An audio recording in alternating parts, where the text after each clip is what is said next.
Oke, eh, berjumpa lagi dengan saya. Ya, kali ini saya akan menyampaikan sebuah pemaparan video tentang eklesiologi Perjanjian Baru. Secara khusus, ya, saya akan berbicara tentang bagaimana eklesiologi dalam Injil-Injil Sinoptik dan Injil Yohanes. Ya, kita langsung saja apa yang menjadi topik perbincangan kita di hari ini.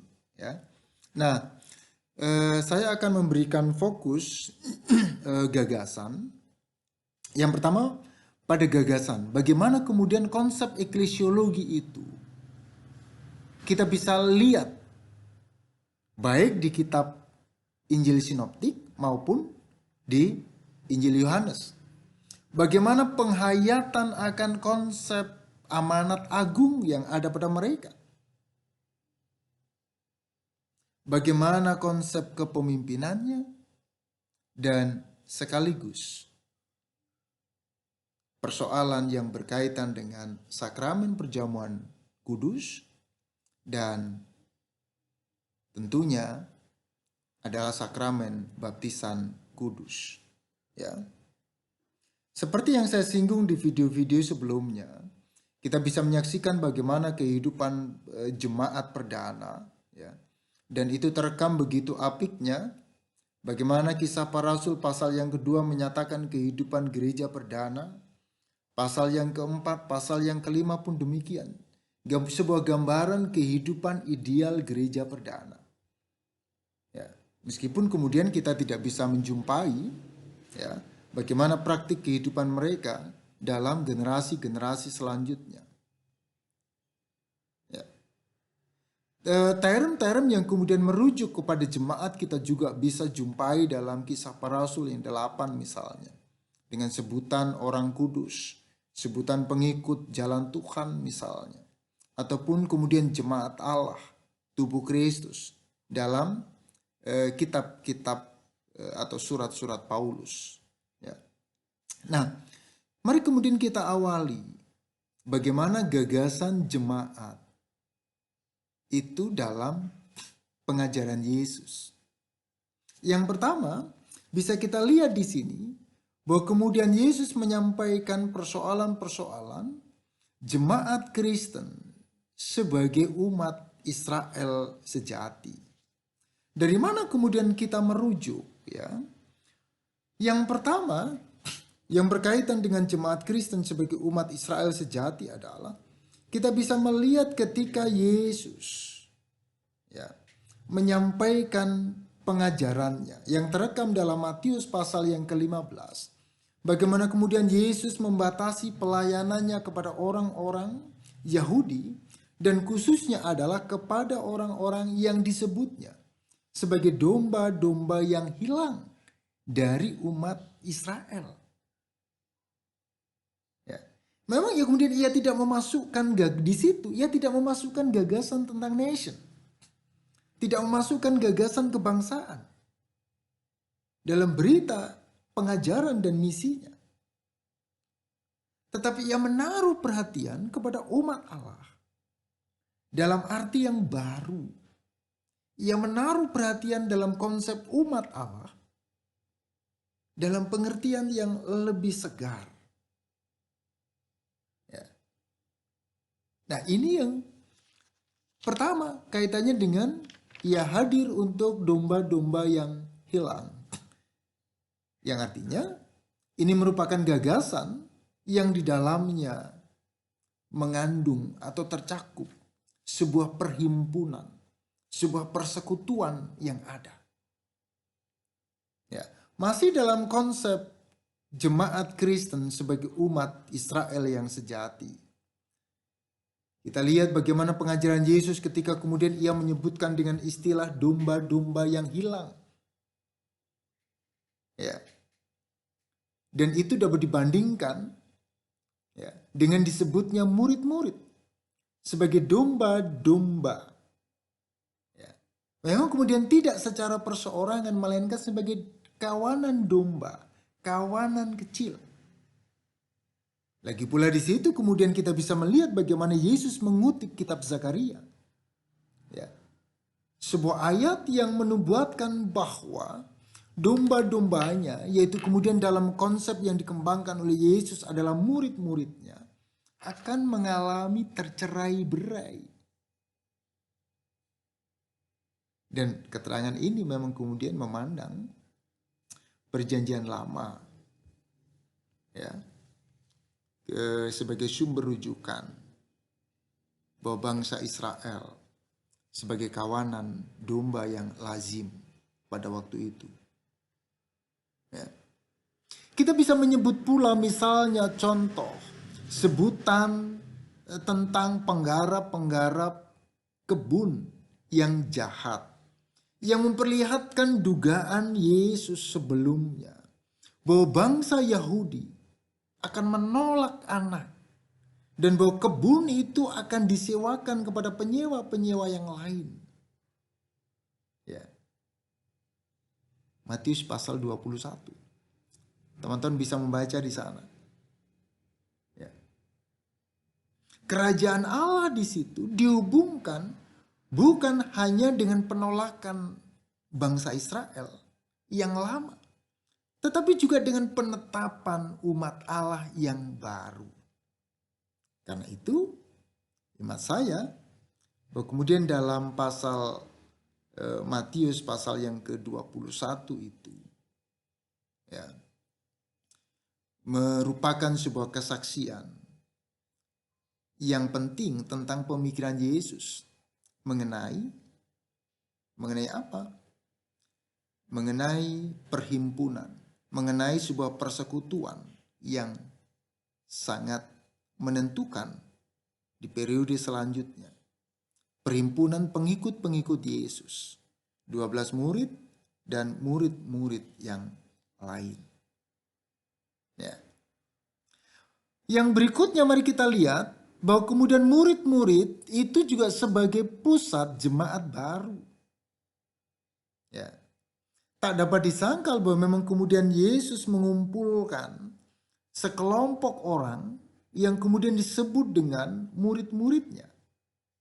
Dan bahkan kemudian kata yang dipakai di situ adalah kata matetes yang mengandung arti merujuk kepada bukan hanya 12 rasul, tetapi juga Donald Guthrie mengatakan matetes ini merujuk kepada tidak hanya 12 rasul tetapi seluruh pengikut Yesus. Nah, ini yang kemudian mengandung maksud bahwa ke-12 murid dan kemudian para pengikut Yesus ini menerangkan bagaimana keberadaan mereka sebagai komunitas yang baru, yang hidup dalam tuntutan etis. Maka hal yang ketiga yang tidak bisa kita pisahkan adalah tuntutan etis terhadap murid. Itu kemudian mengisyaratkan suatu jemaat. Ya. Bagaimana kemudian para murid ini dituntut secara etis dalam kehidupannya melampaui tataran kehidupan masyarakat pada umumnya. Ya, dan itu mengisyaratkan sebuah tatanan baru yang merujuk pada persekutuan. Ya. Nah, saudara-saudara, bahwa kemudian ketika kita melihat secara detail bahwa ternyata kemudian konsep eklesia dalam Injil Sinoptik itu hanya kita jumpai pada kitab Matius saja. Ya. Jadi yang namanya eklesia itu hanya tertulis dalam, artinya terjemahan eklesia. Ya. Itu merujuk pada kitab Matius 16 ayat 18 dan 18 ayat yang ke-17. Ya. Septuaginta kemudian menerjemahkan bahwa eklesia itu adalah kal Yahweh Seperti dalam video yang lalu, umat Allah yang baru secara khusus ya, dalam relasinya dengan Mesias, dalam relasinya dengan juru selamat, dengan Kristus. Dan itu mengapa kemudian Yesus menyebutnya jemaatku di sana. Ya. Dan ini menandakan bahwa eklesia yang dimaksud, yang merujuk kepada 12 murid Yesus dan para pengikutnya ini adalah kelanjutan dari kahal Yahweh itu. Ya. Nah, pemahaman yang patut kemudian kita perhatikan adalah dalam konsep ini eklesia bukanlah suatu organisasi. Ya. Coba kalau kemudian kita perhatikan apakah kemudian atau bagaimana pemikiran Yesus tentang jemaat. Yesus tidak pernah berpikir tentang sebuah lembaga. Ya, dalam kata Aram, ya, misalnya kenista yang merujuk kepada sinagoge misalnya. Jadi bukan pemikiran tentang lembaga, melainkan saya sepakat dengan Donald Guthrie yang mengatakan bahwa eklesia itu yang disampaikan oleh Yesus merujuk kepada sekelompok orang yang dianggap sebagai miliknya dan yang diwakili oleh murid-muridnya. Dan ini merupakan sebuah gagasan yang hemat saya lebih longgar, lebih tepat. Ketika kemudian Yesus menyatakan sebagaimana kesaksian kitab Matius, sebutan terhadap jemaatku yang merujuk kepada komunitas murid-muridnya itu. Yang pada akhirnya disitulah kemudian eklesia yang dimaksudkan. Ya. Bagaimana selanjutnya gagasan jemaat dalam Injil Yohanes? Ya. Nah, Injil Yohanes mencatat, kita bisa melihat bahwa dalam Yohanes pasal yang ke-17 ayat yang ke-22. Ya. Bagaimana kemudian Yohanes memberikan kesaksian di sana bahwa yang namanya gereja itu adalah sebuah satu kesatuan. Satu kesatuan yang akan terus disempurnakan. Gagasan kesatuan yang sangat penting ini, ya, yang merujuk kepada ungkapan supaya mereka menjadi satu, sama seperti kita adalah satu. Ya, artinya apa? Gagasan ini mendukung gagasan mengenai adanya sebuah perhimpunan orang-orang percaya. Meskipun kemudian penting untuk mengamati bahwa kesatuan yang dimaksud bukanlah kesatuan secara organisasi, tetapi kesatuan organis dalam pengertian tubuh atau dalam satu tubuh. Ya. Dan karena kesatuan yang dimaksud adalah kesatuan antara Bapa dan Anak. Disampaikan pula kesatuan terhadap kelompok orang-orang yang percaya. Yang meskipun demikian masih perlu terus-menerus disempurnakan untuk menjadi satu. Ya.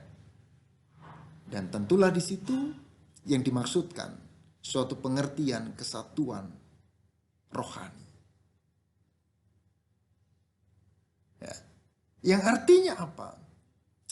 Konsep eklesia yang dimaksud oleh Yohanes, ya, kesatuan yang dimaksudkan ini, gagasan jemaat dalam pengajaran Yesus ini, ya, dapat dikatakan bahwa ini mendapatkan pemahaman yang lebih esensial, ya, lebih dalam jika dibandingkan dengan Injil Sinoptik.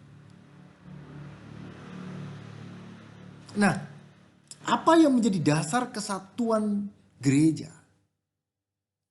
Yohanes menyaksikan bahwa petunjuk yang diberikan dalam tulisan-tulisan Injilnya mengenai persyaratan untuk bisa masuk dalam persatuan itu adalah pisteu, percaya, iman kepada Yesus.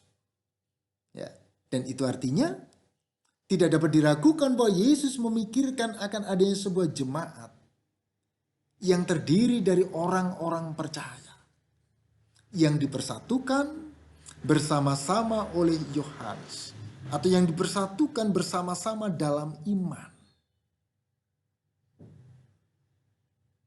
di dalam Dia. Ya. Kita bisa melihat pula bagaimana kemudian kitab Injil Yohanes memberikan kesaksian perihal kiasan tentang gembala. Ya. Yohanes pasal yang ke-10 menjadi sebuah ayat yang sangat terkenal dalam menggambarkan konsep umat Allah. Ya. Sebagaimana pemahaman Israel yang sangat terkenal. Yeremia, Yeskiel, Yesaya, Mazmur misalnya. Tentang domba dan gembala yang baik. Ya. Sebuah kawanan domba Allah. Ya. Yang berikutnya kita bisa lihat bagaimana pula kemudian gagasan Yohanes tentang jemaat yang menyampaikan gagasan tentang pokok anggur yang menggambarkan hubungan rohani dengan Kristus sebagai satu kesatuan organisme. Maka bagaimana kemudian jemaat Kristen haruslah berpusatkan pada pokok anggur, yaitu Kristus itu sendiri. Ya. Ini konsep perihal gagasan baik dalam Injil Sinoptik maupun Injil Yohanes perihal eklesia.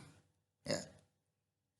Yang berikutnya kita bisa melihat ya bagaimana konsep Injil-Injil Sinoptik ya, tentang amanat kepada jemaat. Ya. Bahwa kita bisa melihat bagaimana kitab Matius menyampaikan perihal bahwa kekuasaan itu, amanat yang diberikan itu adalah berpusat pada Kristus. Ya. Sebagaimana terekam dalam Matius pasal yang ke-28. Ya.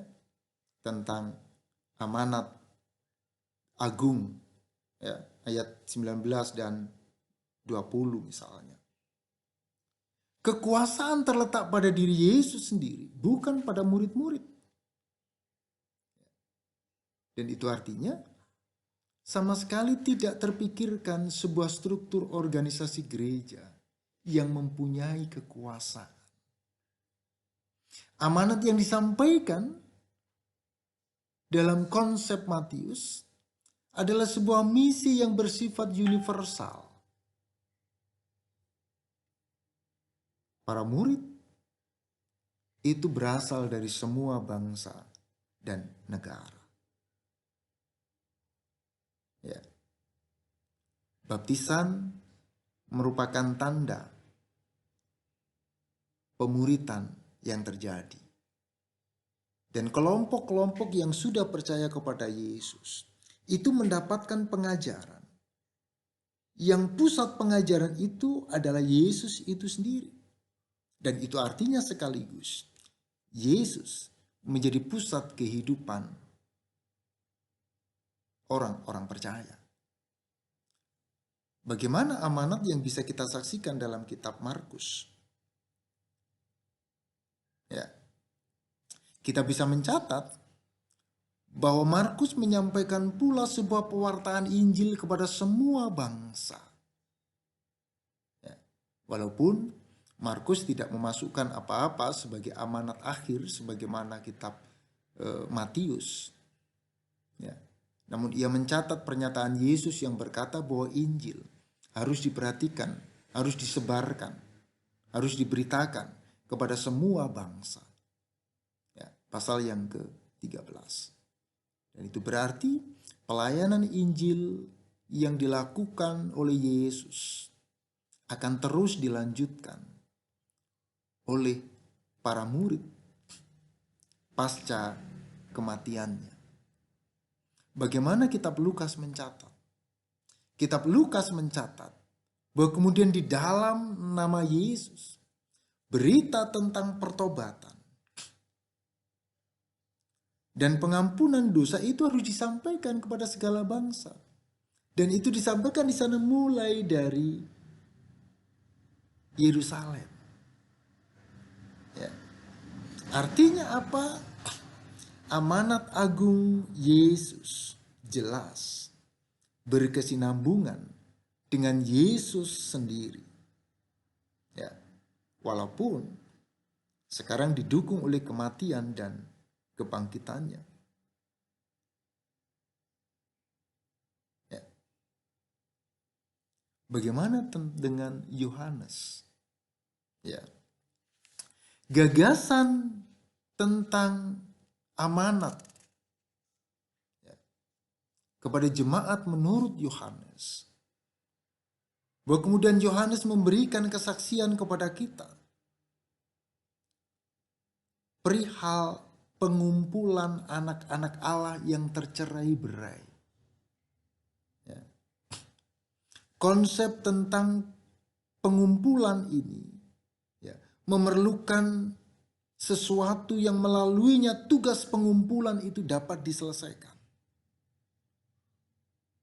Dan ini merupakan gagasan tentang sebuah persekutuan. Ya. Yang kedua adalah bahwa kemudian misi yang dilakukan oleh para murid. Sebuah misi yang berkesinambungan. Sebuah misi yang berkelanjutan. Sama seperti Bapa mengutus aku. Ya. Demikianlah aku mengutus engkau. Ya. Dan itu yang membedakan. Dan demikian berarti bahwa misi itu memang diarahkan pada dunia. Bagaimana konsep kepemimpinannya? Saya sampaikan agak cepat. Ya. Pemimpin adalah tugas pelayanan. Barang siapa ingin menjadi besar di antara kamu, hendaklah ia menjadi pelayanmu. Ya, seperti video saya yang sebelumnya, bahwa ini persoalan pelayanan, bukan kekuasaan. Ya. Konsep jabatan dipahami dalam pelayanan dan kesetiaan pada hal yang kecil. Siapa yang setia kepada hal-hal yang kecil akan mendapatkan tanggung jawab yang lebih besar. Ya. Kita bisa melihat pula bagaimana konsep kepemimpinan dalam Injil Sinoptis. Tidak hanya para murid yang diberi kewenangan menjalankan fungsi kepemimpinan itu, tetapi juga ada komunitas gembala. Sedangkan dalam pemikiran Injil Yohanes, ya, disampaikan di sana bahwa tugas pengembalaan itu diberikan kepada orang-orang yang terpilih. Dan tugas pengembalaan itu adalah karunia Roh Kudus. Terimalah Roh Kudus.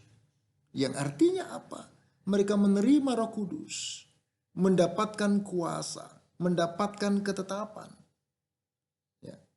Sama seperti Bapa mengutus aku, demikian sekarang aku mengutus kamu. Ya.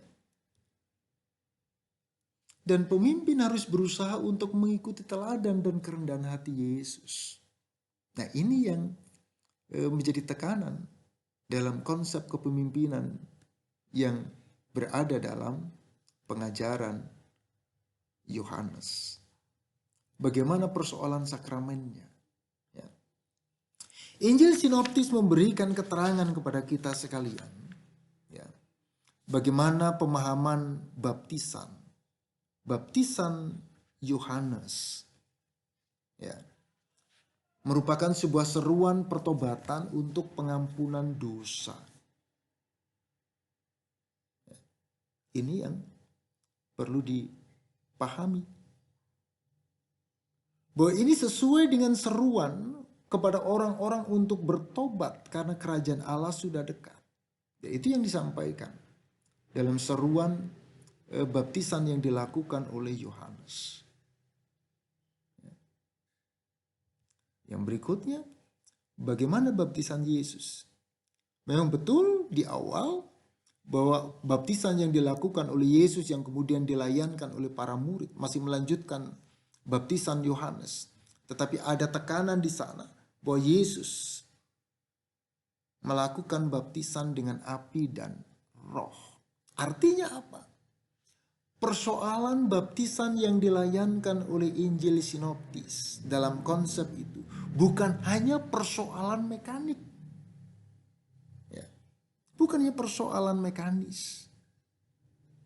Tetapi jauh lebih dalam dari sekedar ritualitas yang terjadi.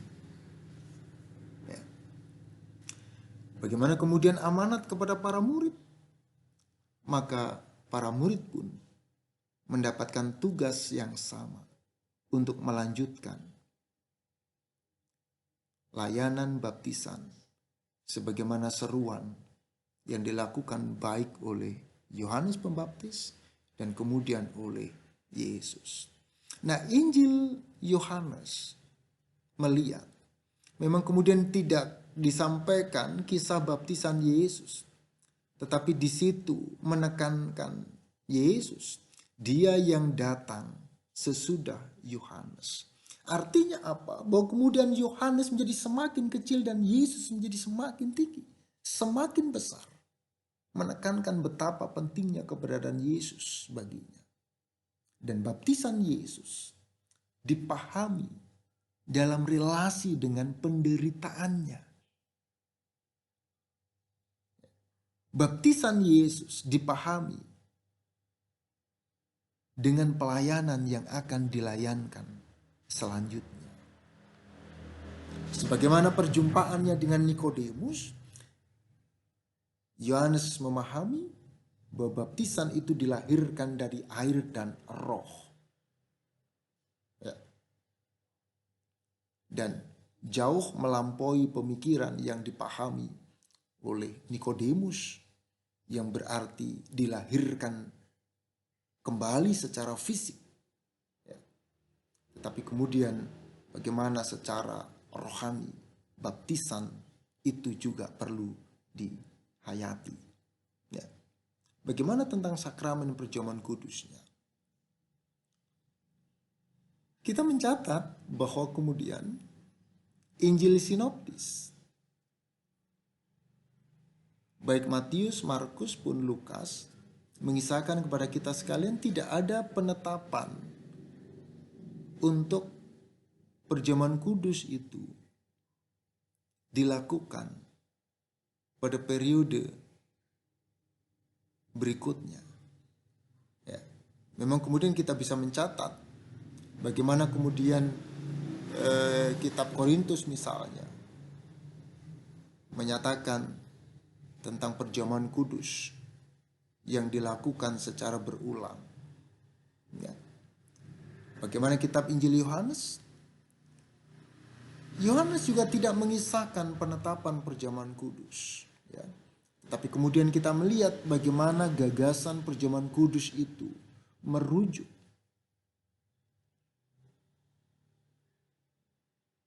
pada pasal yang ke-6 tentang roti hidup. Termasuk kemudian penggunaan istilah sar tentang daging dan bukan soma. Makan daging dan darah itu berarti kemudian dihubungkan dengan janji hidup kekal dalam kehidupan. Ya. Makanan rohani yang kemudian merupakan prasyarat ketergantungan kepada Kristus. Dan itu berarti perjamuan kudus memiliki makna eskatologis. Ketergantungan yang tidak hanya pada persoalan-persoalan masa kini, tetapi juga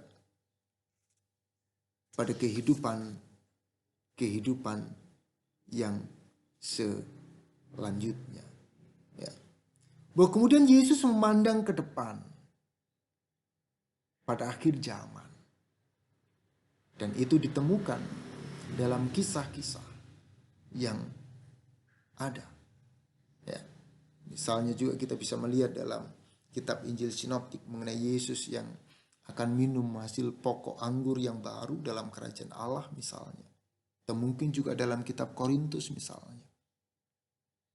Ya. Nah, demikianlah saudara-saudara, bagaimana konsep eklesiologis tentang 4 hal tadi itu, ya, yang perlu kita pahami bersama-sama.